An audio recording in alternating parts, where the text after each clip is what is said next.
Hello guys, Indian kitchen Anuj में आपका स्वागत है।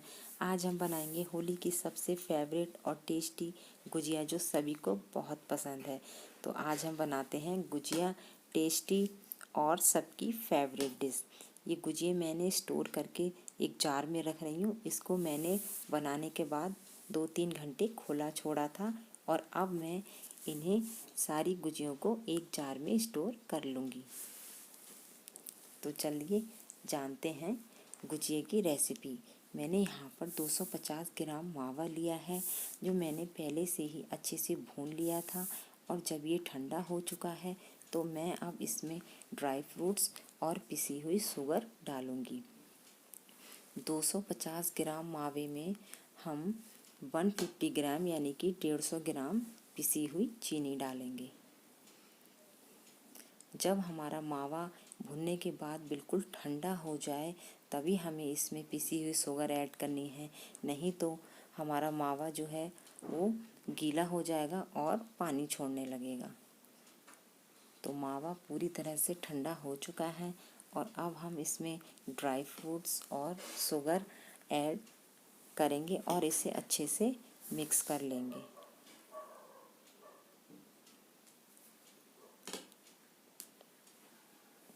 मावे को अच्छे से शुगर में मैंने मिक्स कर लिया है और इसमें ड्राई फ्रूट्स भी अच्छे से मिक्स हो गए हैं। तो अब हम गुजिया बनाने के लिए उसकी मैदे को रेडी करेंगे। तो मैंने यहाँ पर 250 ग्राम जैसे मावा लिया है, तो मैं यहाँ पर 250 ग्राम ही मैदा लूँगी, ताकि हमारा मैदा और मावा जो है वो इक्वल रहे, कुछ भी कम ना पड़े। तो 250 ग्राम मैदा में हम 150 ग्राम घी डालेंगे। तो मैं यहाँ पर 150 ग्राम यानी कि 150 ग्राम देसी घी जो मैंने मेल्ट कर लिया था, और अब ये ठंडा हो गया है, क्योंकि ज़्यादा गर्म अगर डालेंगे तो मैदा भी बहुत ज़्यादा गर्म घी से आप नहीं माड़ पाएंगे। और इसके लिए यहाँ पर हल्के गुनगुने पानी का ही हमें इस्तेमाल करना है।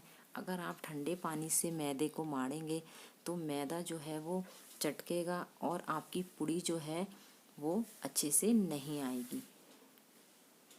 तो हल्के गुनगुने पानी से हमें, जैसे हम रोटी का आटा गूंथते हैं उसी तरह से हमें घी को मैदे में अच्छे से मिक्स करने के लिए, और मैदा हमारा जो उसका डो है वो एकदम सॉफ्ट रहे, तो इसके लिए हमें हल्के गुनगुने पानी का ही इस्तेमाल करना है और इसे आटे की तरह गूंथ लेना है।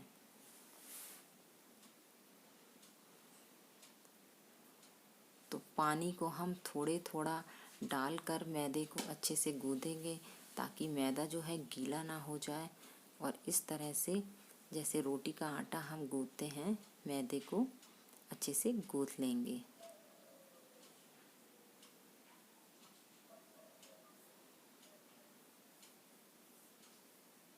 तो मैदा जो है वो गूंथ गया है और अब हम इसके लिए थोड़ा रेस्ट के लिए इसे छोड़ देंगे।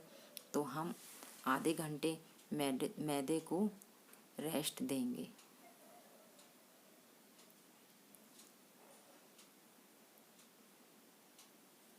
तो आधा घंटा हो चुका है और हमारा मैदा जो है बहुत ही सॉफ्ट हो गया है और ये अच्छे से बिल्कुल पूड़ी बेलने के लिए ये रेडी हो चुका है।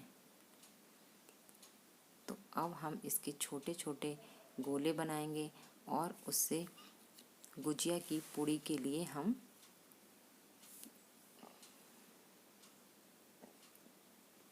छोटे छोटे गोले रेडी कर लेंगे। तो सारे जो गुजिया की जो पूड़ी के गोले हैं वो एक समान आए, इसके लिए हम एक नाइफ से सभी इसके पीसेस को इस तरह से कट कर लेंगे, ताकि हमारी जो गुजिया की पूड़ी हैं वो सारी पूड़ी इक्वल आए। तो इस तरह से इनको फ्लैट करेंगे और देखिए सारी पूड़ी जो हैं बिल्कुल एक जैसी ही लग रही हैं, कोई भी बड़ी या छोटी नहीं है। तो इस तरह से पहले गोले को हम फ्लैट कर कर पूड़ी का आकार दे देंगे ताकि हमें पूड़ी बेलने में दिक्कत ना हो। अब सारी छोटी छोटी लोइयों को हम बेल लेंगे। हमें बहुत ज़्यादा इसकी लोई बड़ी नहीं रखनी है, क्योंकि गुजिया की जो पूड़ी होती है वो पतली ही होती है। अगर आप इसकी पूड़ी मोटी रखेंगे तो गुजिया जो है सिकने में दिक्कत करेगी, और पूड़ी जो है वो मोटी होने के कारण आपकी गुजिया जो है वह क्रिस्पी नहीं बनेगी। तो देखिए मैंने इसको कितना पतला बेला है। और अब यहाँ पर मैं इस पूड़ी पर मावे को रखूँगी, और अब ये जो मैंने गुनगुना पानी लिया है, और अब हम गुजिया को चिपकाने के लिए मैदा डालकर गुनगुने पानी में इसका गिलू बना लेंगे। तो देखिए हमारे मैदे का गिलू जो है बनकर रेडी हो गया है। अब हम इसको इस तरह से गुजिया पर लगाएंगे एक साइड में, और अच्छे से प्रेस करेंगे ताकि हमारी गुजिया जो है घी में जाने के बाद खुले नहीं। तो मैदे से ये अच्छे से चिपक गई है। तो गुजिया बनकर रेडी हो गई है। अब हम गुजिया के साँचे में रखकर इसको अच्छा सा एक डिज़ाइन दे देंगे।